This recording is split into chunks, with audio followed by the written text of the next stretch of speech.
My name is Carleen Smith. Welcome to my garden. To my left, there are the sunny vandas. Palms grow here like wildfire. The nuts drop off and they just scatter and bear. See, you have anthuriums in here, Calico one blooming, and we have a lot of mango trees. East Indian, Julie, Blackie, Stringy, any type of mangoes. This was a greenhouse was started when I decided that I must go into orchids. This was one of the first that I have quite a lot, so I started with. Before I get mixtures, I get the different varieties and different types soon after, but these are the ones I started and the ones outside. I love poinsettias. So I decided that it's full time.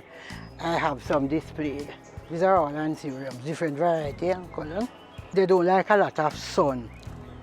You can leave them out and they bloom and they stay long. Once you monitor them and give them enough water. Let me tell you, the plants just go big. Sometimes I don't even see them for 2 or 3 days.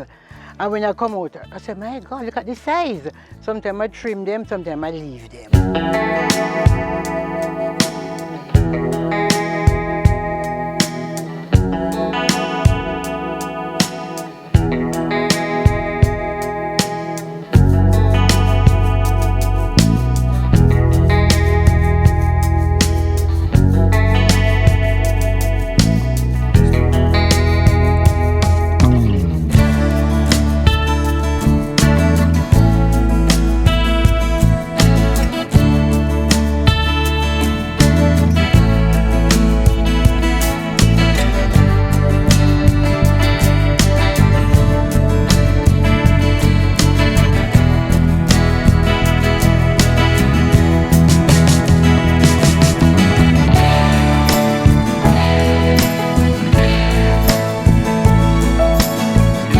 Thanks a lot for coming to my garden, and I hope to see you again soon.